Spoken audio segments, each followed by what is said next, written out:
Good morning. This is Pramod Jaiswal from English Chronicles. We are going to discuss finding errors regarding prepositions. This is my fourth video, and I hope that previous videos you would have liked and be benefited. तो आइए हम लोग देखते हैं कि इसमें options दिए रहते हैं, कुछ में ऑप्शंस दिए रहते हैं, कुछ में ऑप्शंस नहीं दिए रहते हैं. ये हम सेट निकाले हैं आपको 2015 का क्वेश्चन से, और जो उसमें करीब CGL Tier 2 का उसमें 10 क्वेश्चन थे. उसमें से कुछ टफ वंस जो कि डिस्कशन में काम आ सके, 7-8 क्वेश्चन हमने निकाला है, मेनली प्रीपोजिशन से रिलेटेड. और उसमें 4 ऑप्शंस भी हैं, पर 4 ऑप्शंस देने से इट बिकम्स ईजियर, तो हमने ऑप्शंस हटा दिया है इसलिए कि ताकि हम लोग टफ़र वंस अगर कर लेते हैं तो फिर ईजियर वंस अपने आप हो जाता है. तो आइए हम इसमें पहले फाइंड करेंगे सेंटेंस में क्या मिस्टेक है, एरर फाइंडिंग, और उसको फिर हम लोग करेक्शन भी करेंगे, दोनों चीज़. तो उससे हमारा अंडरस्टैंडिंग भी बढ़ेगा और नॉलेज भी. तो रीजनिंग, काफ़ी हम लोग रीजनिंग करेंगे. तो आइए देखते हैं. Some members of the committee were opposed to use the club members money to redecorate the meeting hall. अब हम लोग एरर फाइंड करना इतना आसान नहीं रहता है, क्योंकि कॉन्सेप्ट ऑफ ग्रामर पूरा रहने से तभी हम एरर को फाइंड कर सकते हैं. तो कहाँ से शुरू करें? Some members. अब मेंबर्स ये सब्जेक्ट हो जाता है, मेंबर्स. अब इसका वर्ब कहाँ है? Were opposed. तो जब मेंबर्स है और ये पास्ट है तो प्रेजेंट टेंस में सब्जेक्ट से थोड़ा सा दिक्कत होती है. तो ये ठीक है. ऑफ द कमिटी ये भी ठीक है. Were oppose to use the club members money ये भी ठीक है. मेंबर्स, बहुत सारे मेंबर्स के बाद एपोस्ट्रॉफी है, ये भी ठीक है. टू रीडेकोरेट ये वर्ब नहीं है, फाइनाइट वर्ब नहीं है, टू इन्फिनिटिव है. द मीटिंग हॉल, तो देखने से तो लग रहा है सही है. तो मिस्टेक बहुत ही माइन्यूट है. माइन्यूट क्या है कि ये जो वर्ब अपोज्ड है, ये अपोज्ड के साथ प्रीपोजिशन टू लेता है, और जब प्रीपोजिशन ले लेता है तो उसके बाद ये यूज इज इनकरेक्ट. टू के बाद वो V4 लेता है, मतलब यूजिंग लेता है. तो this is the mistake and this is the correction. ये V4 हो जाएगा, oppose to using the club members money. तो इसलिए डेलिबरेटली हमने टफर पार्ट लिया है. हालांकि 4 ऑप्शंस में थोड़ा इजी हो जाता है, पार्ट दिया हुआ है 4 ऑप्शंस, तो उस 4 ऑप्शंस को देख के करने में थोड़ा सा इजियर है. This one is tougher. तो आइए हम लोग टफ वंस प्रैक्टिस करते हैं, फिर नेक्स्ट क्वेश्चन देखते हैं. ऐसे हम इसमें दे दिए हैं फर्स्ट वाले में, were opposed some members of the committee. तो वेयर अपोज्ड भी ठीक है, some members of the committee भी ठीक है, द क्लब मेंबर्स मनी भी ठीक है. तो यहाँ वेयर अपोज्ड टू यूजिंग, यहाँ ये मिस्टेक है. पूरा हमने नहीं लिखा है जगह की कमी की वजह से. तो ये हमने 4 ऑप्शंस दिए हैं, लेकिन रेस्ट ऑफ द क्वेश्चंस में हमने नहीं दिया है. तो ये नेक्स्ट क्वेश्चन देखते हैं. The article suggests that when a person is under unusual stress. अब देखते हैं. The article suggest, article singular है, सजेस्ट वर्ब ये भी ठीक है, दैट कंजंक्शन ये भी ठीक है. व्हेन अ पर्सन, यहाँ पर्सन है, अ पर्सन, इज वर्ब भी ठीक है, अंडर ये भी प्रीपोजिशन ठीक है, अनयूजुअल स्ट्रेस, यू शुड.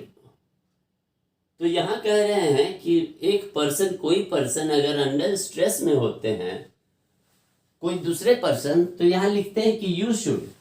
परेशान वो हैं और एडवाइस आपको दे रहे हैं कि you should be specially careful. अब स्पेशली केयरफुल, भाई स्पेशली क्यों है? To eat a well balanced diet. तो केयरफुल क्या रहना है कि वेल बैलेंस्ड डाइट मेरा अच्छा हो. लेकिन एक ही ये कनेक्शन पर्सन और यू, ये कनेक्शन गलत है।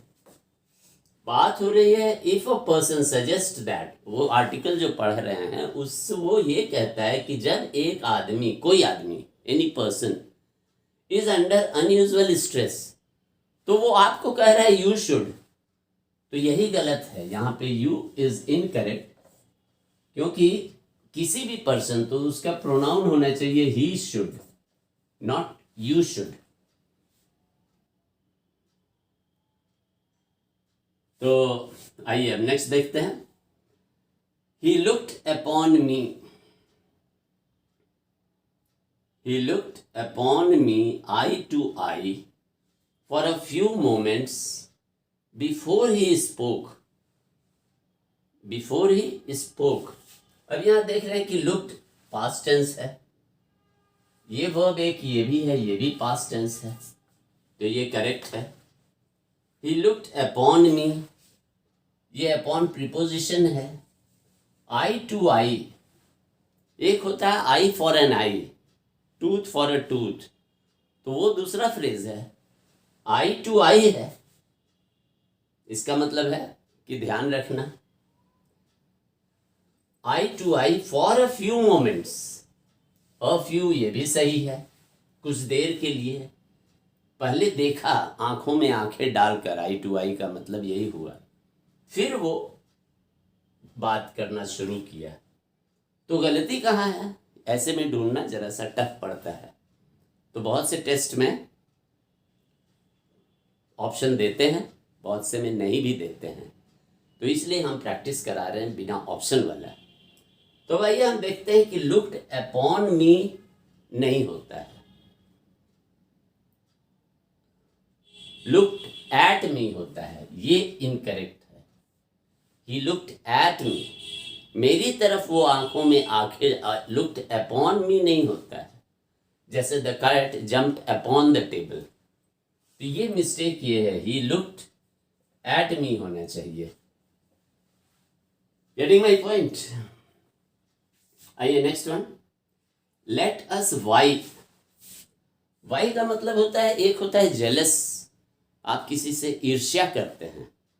वाई भी एक टाइप का वही है, कंपटीशन, लेकिन उसमें उसको हम लोग हिंदी या उर्दू में रश्क कहते हैं, कि उससे हम जल नहीं रहे हैं, लेकिन हम चाहते हैं जैसे वो क्लास का टॉपर है तो मैं भी इतना मेहनत करूं कि मैं भी उससे compete करके मैं भी टॉप करूं। That is called vie. तो अगर ये vying I changes to Y, VYING हो जाता है, वाइंग। तो let us vie to one another in doing good, अच्छा करने के लिए। तो इन प्रीपोजिशन है, इनके साथ डूइंग, इन ये आपका ये भी ठीक है। लेट अस वाई टू, ये गड़बड़ लग रहा है, ये गड़बड़ लग रहा है। वाई के साथ विथ होता है, vie with, let us vie with him. जैसे let us take revenge with him, तो ये विथ चलता है, उनसे। वाई टू नहीं होता है, दिस इज द मिस्टेक। आइए next one, as per the invitation card Rahim marries with Saira. As per the invitation card, यहां तक ये करेक्ट है। रहीम मैरिज विथ सायरा, ये भी करेक्ट लग रहा है। ऑन 31 दिसंबर, ये भी ठीक है, मंडे को। अब ये हम बता दें, ये है एक्टिव वॉइस। तो जब एक्टिव वॉइस में मैरिज वर्ड जो होता है, तो होता है रहीम मैरिज सायरा, मैरिज विथ नहीं होता है। लेकिन यही अगर हम पैसिव वॉइस यूज करेंगे तो he was married to Saira, passive voice में ठीक चलेगा, he was married to Saira. लेकिन एक्टिव वॉइस में ही मैरीज सायरा, विथ नहीं लगेगा, इसको ध्यान दीजिएगा। तो मैरीज विथ इज इनकरेक्ट, ये पोर्शन आपका इनकरेक्ट है प्रीपोजिशन। तो until you are in the habit of, क्या है, तो इसको मिटा दे जरा। Until you are in the habit of putting off things, habit of putting off phrase है। putting off का मतलब होता है स्विच ऑफ नहीं करना है, पुट ऑफ का मतलब होता है पोस्टपोन करना, प्रोक्रेस्टिनेट, काम को आगे बढ़ाना। Until you are in the habit of, जब तक आप हैबिट में नहीं हैं किसी काम को आगे बढ़ाने की, you cannot ensure your self, आप अपने आप पर विश्वास नहीं कर सकते हैं, इंश्योर नहीं कर सकते हैं कि आपका फ्यूचर अच्छा होगा। तो ये तो हिंदी में समझाने में तो अच्छा लग रहा है, लेकिन यहाँ इंग्लिश में ग्रामेटिकल है।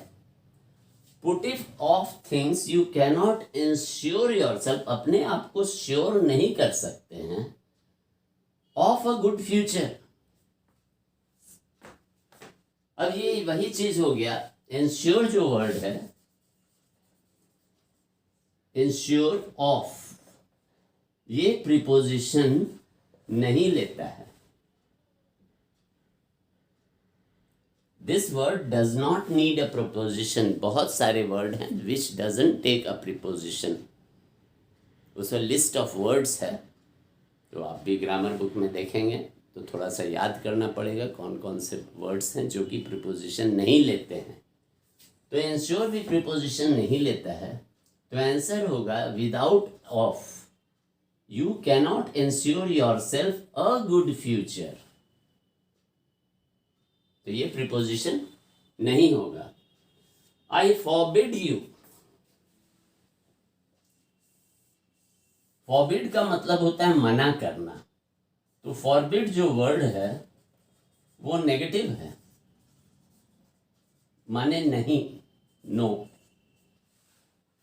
तो जब नो यहां हो गया तो फिर यहां फॉरबिड यू नॉट टू वो कैसे हो गया? फॉरबिड माने ही होता है कि मैं तुम्हें मना कर रहा हूं कि नहीं जाना दोबारा।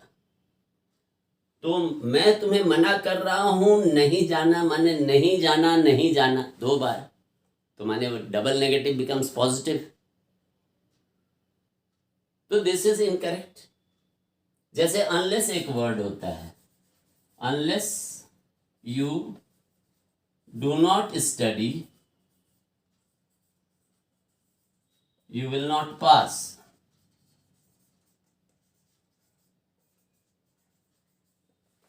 बहुत से लोग ये गलती करते हैं when you are transformation of sentences में। ये क्वेश्चन बहुत ही फ्रीक्वेंट है और आता है, उसको भी हम डिस्कस करेंगे कभी। तो फिलहाल ये करते हैं, अनलेस का मतलब है जब तक तुम स्टडी नहीं करोगे। यहां ऑलरेडी अनलेस हम लिख दिए, तो फिर ये नॉट कैसे होगा? यहां अनलेस का मतलब ही होता है अनलेस यू स्टडी, मतलब जब तक तुम नहीं पढ़ोगे।